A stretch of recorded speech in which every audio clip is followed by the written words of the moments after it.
Hello, my name is Francesca Wilmott, and I'm a curator here at the Crocker Art Museum. I'm excited to take you on a special journey today across two of our current exhibitions, Making Moves on the second floor and Black Artists in America on the third floor, which is a special exhibition organized by Dr. Ernestine Lavelle Jenkins. Follow me as we explore the work of a legendary family from Los Angeles, the Saar family, which includes Betye Saar and her two daughters, Lezley Saar and Alison Saar. So here we are at Making Moves on the second floor, and this exhibition has two works by members of the Saar family. Those include Betye Saar and Lezley Saar. So the first one I want to point out is this mixed media work from 2010 called Woman with Two Parrots. And this one is made by Betye Saar, who is a legendary artist, the mother of Leslie Sar and Alison Saar, and we have quite a lot of her work in the collection. Woman with Two Parrots is a work that is inspired by Paul Laurence Dunbar's poem from 1899 called Sympathy. And there's a line in that poem that gave inspiration to Maya Angelou for her famous book, I Know Why the Caged Birds Sing. This work is exploring caged imagery and the imagery of birds as representing freedom from constraints, in this case, mostly related to race, but also gender as well. So now we'll enter the gallery to view a piece by Betye Saar's daughter, Lezley Saar.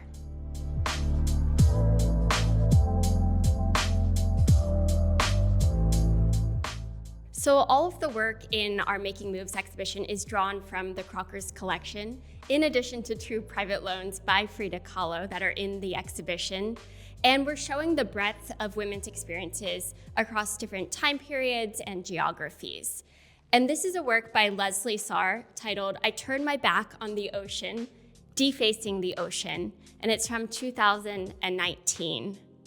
And like her mother, she often uses collage and assemblage in her work. And so here she's using a photograph of a Victorian woman in this big Victorian dress. There's these cutouts within it where you can see a skeletal form. Here, the woman is looking out over the ocean. In the Victorian era, women were often sent to the ocean to recover from hysteria or madness. And here, Lezley Saar is really unpacking this stereotype that's equating women with madness. So now, if you follow me, we'll go see the other three works by the Saar family that are currently on view in Black Artists in America.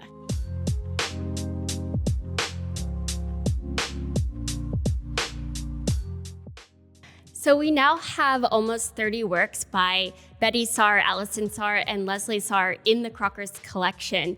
And that's in part because of an exhibition that the Crocker organized in 2021 called Legends from Los Angeles, and that featured work by all three artists. But our history with the Saar family goes back way, way further.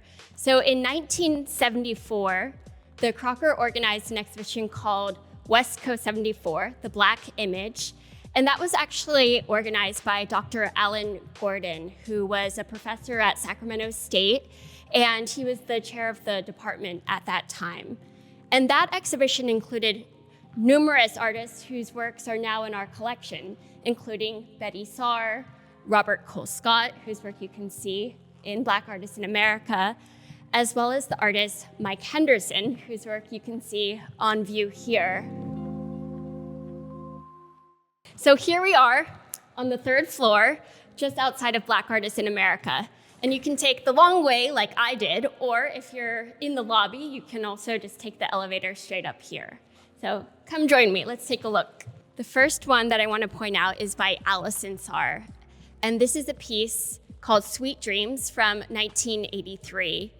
And while Betye Saar and Lezley Saar are best known for their collage and assemblage, Alison Saar is really a pioneer with sculpture and installation art.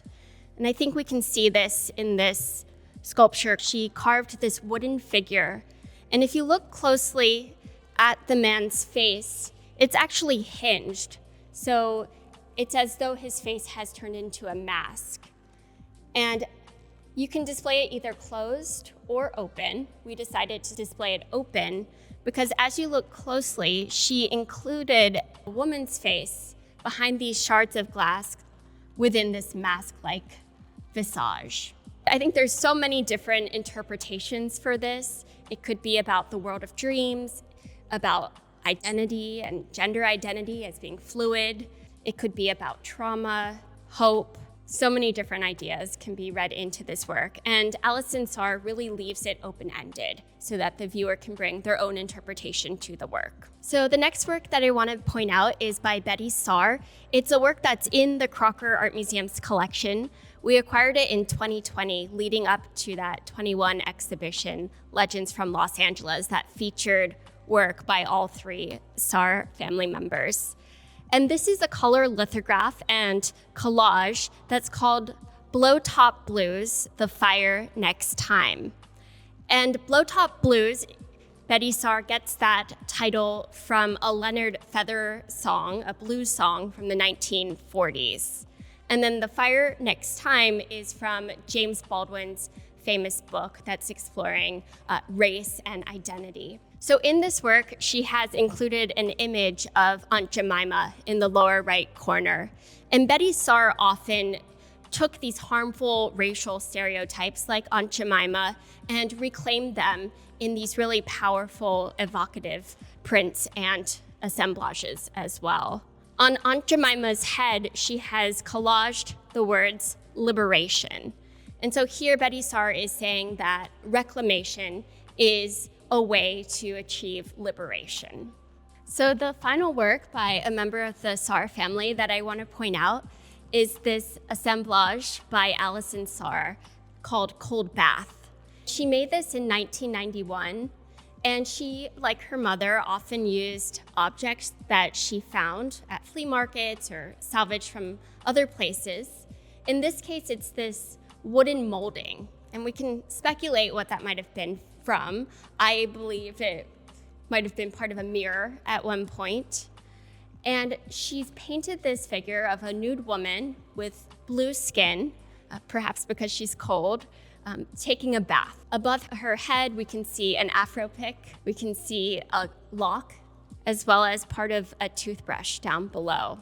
Just like her mother, Betye Saar, and her sister, Lezley Sar, whose works we've seen, here we can see Alison Saar really challenging and reclaiming harmful stereotypes, whether related to race or to gender.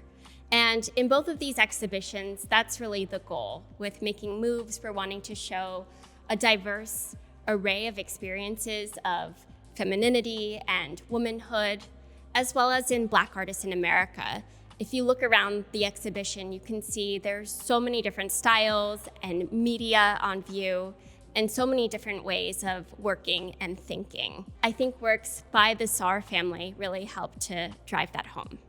So it's not too often that we have work by the same artists as well as family members in two separate exhibitions. And this is a great opportunity to see that. So come on out to the Crocker. The exhibition Black Artists in America closes on January the 11th, so you still have a few weeks.